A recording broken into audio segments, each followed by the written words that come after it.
लोग कहते हैं ईश्वर का अवतार थे और थे भी, लेकिन इंसान होते हुए भी हम उनको क्यों पूजते हैं, है ना। सारी स्टोरी आपको पता है। अब भगवान राम की कुछ 5 बातें मैं आपको डिस्कस करती हूँ, ठीक है। सबसे पहली चीज, उन्होंने बड़ों का सम्मान करना सीखा, अपनों का, बड़ों का और स्त्री सम्मान सबसे ज्यादा उन्होंने सीखा। कैसे? और करवाया भी।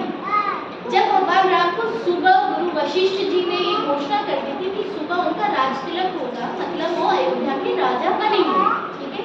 और रात को कैकेयी माता ने दशरथ जी से जो 2 वरदान ले रखे थे, कोई भी कैकेयी को दशरथ जी ने 2 वरदान इसलिए देते क्योंकि देवासुर संग्राम में कैकेयी ने राजा दशरथ की जान बचाई थी। वो सारथी थी, ठीक है। सारथी समझते हो, जो रथ चलाते ड्राइवर। उस टाइम राजा दशरथ ने 2 वरदान उनको दिए, ठीक है। वो 2 वरदान के रूप में कैकेयी ने क्या माना, जब मंत्रा ने उनको कहा कि आप राम का राज्याभिषेक मत होने दीजिए, ठीक है, और अपने पुत्र भरत का करा दीजिए। Please stop. तो जब देवासुर संग्राम में कैकेयी माता ने वरदान दिया था, किनको दिया था? कैकेयी को वरदान मिला था राजा दशरथ से, है ना। अब जब राम का राज्याभिषेक तय हो गया, गुरु वशिष्ठ जी ने तय कर दिया, ठीक है, कि सुबह आपका राज तिलक होना है, तो राजा दशरथ की एक हैबिट थी कि सुबह 4 बजे वो उठ जाते थे। भगवान राम उनके दर्शन करने के लिए पहुंचे, जैसे डेली करते थे, तो देखा दशरथ जी थे नहीं वहाँ। उन्होंने पूछा कहाँ है, तो पता चला वो कैकेयी के रूम में है, कैकेयी के कक्ष में, माता कैकेयी के कक्ष में। फिर जब उनको दशरथ जी की दशा उनको काफी दीन लगी, राम भगवान ने काफी पूछा, दशरथ जी ने नहीं बताया। फिर कैकेयी माता ने बताया कि मेरे 2 वरदान मुझे इन्होंने दे दिए। पहला क्या, कि राम को नहीं, राज्याभिषेक किनका होना चाहिए? भरत का होना चाहिए। दूसरा वरदान क्या था? वो जानती थी कैकेयी कि अगर राम अयोध्या में रहेंगे तो भरत जी राज्य नहीं करेंगे, तो इसलिए उन्होंने दूसरा वरदान क्या मांगा कि राम 14 वर्ष के लिए वनवास में चले जाए, वनवासी की तरह रहे। That was very shocking news for everyone, किसी के लिए भी शॉकिंग न्यूज थी, लेकिन राम भगवान ने उस शॉकिंग न्यूज को भी बिल्कुल स्मूथली बियर किया, कुछ नहीं बोला और खुश हो गए कि ठीक है। माता का उस टाइम भी सम्मान किया, क्योंकि माता की वजह से पिता की वो दशा थी, फिर भी माता का सम्मान कंटिन्यूस कर रहे। मैं आपको ये सिखाना चाह रही हूँ कि कैसी भी विषम परिस्थिति को अपने बड़ों का सम्मान करना बंद नहीं करना, समझ गए। राम को तो वनवास दिया ही कैकेयी माता के कहने पे, लेकिन राजा दशरथ की भी दशा बहुत खराब हुई। उनको देख के वो एकदम जर्जर कंडीशन में, बहुत परेशान, बहुत दुखी और भूमि पर गिरे हुए, ठीक है, क्योंकि वो राम भगवान को इतना ज्यादा चाहते थे कि उनके बिना रह नहीं सकते। फिर भी राम भगवान ने माता कैकेयी का उतना ही सम्मान किया जितना सम्मान एक बेटे को करना चाहिए, जबकि कैकेयी उनकी सगी माता भी नहीं थी, ठीक है। राजा दशरथ की 3 रानियां थी ना, कौशल्या जी, कैकेयी जी और तीसरी थी सुमित्रा, ठीक है। पहली चीज हो गई सम्मान कर। अब उस चीज को कितना लाइटली उन्होंने लिया, जो राजा कदम भी जमीन पे नहीं रखना है, और उनको ये फरमान जारी कर दिया कि आपको तो वन में रहना है 14 साल के, ठीक है। उसके बाद जो उस चीज को कितना लाइटली लिया राम भगवान ने, वो खुश हो गए और क्या बोले कि मेरा चारों तरफ से कल्याण हो गया। कैसे? पिता की आज्ञा, माता की इच्छा पूरी होगी, पिता की आज्ञा, क्योंकि अगर पिता के वचनों का पालन नहीं करते तो पाप लग जाए। किसको लगता है? भगवान को भी, राजा दशरथ को भी, ठीक है। माता की इच्छा, माता ये चाहती है कि उनका पुत्र भरत राज्याभिषेक करवाए, राजा बने, तो माता की इच्छा पूरी हो गई। तीसरा, सन्यासी जीवन जीऊंगा तो मन विचार सब शांत रहेंगे। जब हम सन्यासी जीवन जीते हैं, सादा जीवन, उच्च विचार, शुद्ध खाते हैं, शुद्ध कपड़े पहनते हैं, शुद्ध का मतलब बिल्कुल सिंपल, तो मन भी पवित्र हो गया और आपके आगे के जो कर्म है वो भी शुद्ध हो।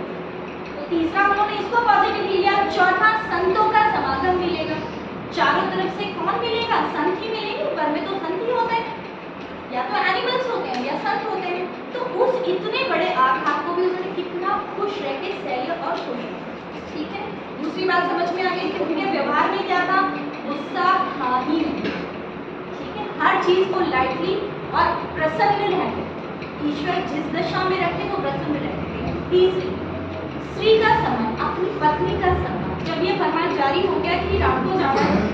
उसके बाद जैसे ये न्यूज़ सीता जी को मिली, सीता जी ने कहा मुझे आपके साथ चलना। राम ने कहा नहीं, आप यहीं रहो, मेरे माता पिता की सेवा करो, आपको देख के मेरे माता पिता जीते रहेंगे।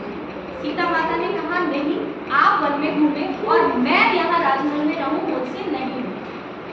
राम की आज्ञा का पालन सीता माता ने नहीं किया और राम ने किनको आदर दिया? सीता माता की इच्छा को आदर दिया, अपनी पत्नी को, जिसकी आज बहुत ज्यादा कमी है। अपनी पत्नी का सम्मान किया। राजा दशरथ भी चाहते थे कि सीता माता अयोध्या में ही रहे, लेकिन राम भगवान ने किसकी इच्छा का सम्मान किया? अपनी पत्नी की इच्छा का सम्मान किया और उनको साथ लेकर। फिर लक्ष्मण जी भी उनके साथ में जाने को तैयार हुए और सब चाहते थे कि लक्ष्मण वहीं रहे, लेकिन लक्ष्मण जी का एक प्रण था कि मैं सेवक हूँ, ठीक है, और सेवक धर्म का, सेवक किसका? राम भगवान का। तो सेवक का धर्म क्या है? कि अपने स्वामी की सेवा करना। तो उन्होंने राम भगवान को क्या कहा कि मेरा धर्म खराब हो जाए, ठीक है। तो सेवक का भी धर्म की लाज रखते हुए वो लक्ष्मण जी को भी साथ ले गए। ऐसे थे राम। जैसे जैसे आगे बढ़े उनके मित्र थे निषादराज, ठीक है, भीलों के थे। निषादराज कौन थे? भीलों के राजा थे। भील कौन होते थे? जो भाला चलाने वाले, जिसको आज आप लोग आदिवासी बोलते हैं, उनको भी मित्र बनाया। एक राजा ने, अयोध्या के राजा ने, छत्रपति राजा से चारों तरफ जिनका आधिपत्य था, उन्होंने भीलों को, एक छोटे से कस्बे के राजा को, एक आदिवासी को अपना मित्र बनाया और उनका वो भी सम्मान किया। तो छोटे बड़े का भेद राम भगवान के अंदर नहीं था। बेसिकली ये चीज आपको समझाना चाह रही हूँ, ऊंच नीच, गरीब अमीर का भेद नहीं करना, समझ गए? तो ये था। और उसके बाद जब सीता माता का हरण रावण कर ले गया वन में, ठीक है, वन में उन्होंने सिद्धियां अपनाई, सब कुछ। जब रावण छल से सीता माता का हरण कर लिया गया, तो एक परफेक्ट प्रेमी भी अपनी पत्नी की लाज बचाने के लिए 100 योजन पार भारत में थे और श्रीलंका का राजा था, राजा रावण। उनसे युद्ध किया, राम सेतु बनाया और जीते, उस युद्ध को भी जीते। और उस युद्ध में जब रावण का पलड़ा बहुत भारी हो गया था, तो उनको किसी ने आभास किया कि आप उनकी पूजा करिए, माँ दुर्गा की। तो ये जो 9 दुर्गा आप बनाते हो ना, ये वो 9 दिन भगवान राम ने, पूरे 9 दिन दुर्गा माता की पूजा की, श्रद्धा भाव से व्रत किया, ठीक है। और 9 दिन को कमल चढ़ाया करते थे, तो एक दिन उन्हें कमल नहीं मिला, तो भगवान राम को कमल नयन भी कहा जाता है। उनके जो नेत्र हैं कमल के समान, मतलब कमल के पुष्प के समान नेत्र कहे जाते हैं। तो जब 9वें दिन को कमल के फूल लेते, उन्होंने सोचा कि मैं अपने कमल, अपने नेत्र माता को अर्पित करूंगा, जिससे मेरी पूजा पूरी हो जाए। तो माता प्रकट हुई कमल लेकर। तो ऐसे थे ना, जिनकी बहुत सारी कथाएं हैं, आपको मिलती भी हैं, है ना। तो उनसे हमें क्या सीखना है? त्याग, बलिदान, सेवा, नारी सम्मान और पितृभक्ति तो थी ही उनमें। अपने पेरेंट्स से तो सम्मान तो करते थे, वो तो जग जाहिर है, वो तो हम सबको ही पता है। उनके जैसा पुत्र ना हुआ, ना हो सकता, ठीक है। और लालच नहीं था। जब राम भगवान यहाँ से संन्यास लेके जा रहे थे वापस अपने परम धाम को, रावण विजय होने के बाद वापस पहुंचे अयोध्या पे राज किया, और जब वापस जा रहे थे तब उन्होंने अपना सारा राज्य गरीबों में बांट दिया। अयोध्या के आज से आप सब राजा हैं, ठीक है, लेकिन उनकी प्रजा भी, जो राम भगवान के राज्य में रहती थी, वो प्रजा भी कैसी होगी? उस प्रजा ने भी वापस लौटा दिया कि हमें राज्य नहीं चाहिए, हम आपके साथ बैकुंठ में। ऐसा मर्यादा पुरुषोत्तम बनना सोच समझ से बाहर है ना। आपको बेसिकली क्या सीखना है? स्त्री का सम्मान, ठीक है, एक दूसरे का सम्मान। स्त्री मतलब सबका सम्मान, ठीक है। अपने आसपास के लोगों को सम्मान दीजिए, प्यार, त्याग, बलिदान। और जिस समय आपका जो धर्म हो उसको पूरा करें। और जब कभी गिर जाओ, समझ नहीं आए क्या करना चाहिए, तो भगवान राम की 2-4 बातें याद कर लो, उस सिचुएशन में उन्होंने क्या किया। और अभी थोड़े बड़े हो जाओ, जिनको हिंदी आने लगी, वो रामायण पढ़ना स्टार्ट कर दो, ठीक है। दिन में 1 या 2 पेज शाम को, सुबह तो टाइम ही होगा आपके पास, आराम से नहा धोकर पढ़ना स्टार्ट करो। आपको बहुत पॉजिटिव वाइब्स फील हो, ठीक है। जानो, भारत के साहित्य को जानो। जो आप कॉमिक्स पढ़ते हैं या बहुत सारी बुक्स पढ़ते हैं, आप ये कार्टून देखते हैं, उसमें क्या रहता है? आप अपने देश का साहित्य पढ़ो, अपने देश के बारे में जानो, आपको बहुत सारी चीजें मिलेंगी। एक चीज का मतलब, एक चीज का मतलब हर चीज का प्रूफ है, मिथ्या नहीं है, हर चीज का प्रूफ है। और सच लाइफ में many times I have told you कि सच बोलने की आदत डालो, फिर जो होगा देखा।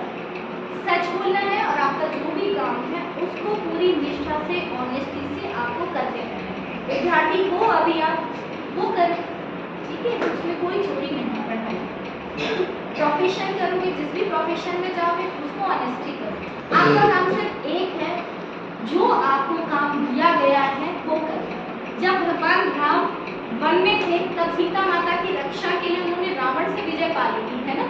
और जब वापस वो लोग अयोध्या आ गए थे तो उन्होंने राजधर्म को सर्वोपरि, कैसे, जो भी उनके काम होते थे वो अयोध्या से सेंटर्ड होते थे। उसके बाद फिर उन्होंने अपनी पत्नी सीता को भी, लक्ष्मण जी को भी, सबको सेकेंडरी रखा, राज्य को सर्वोपरि।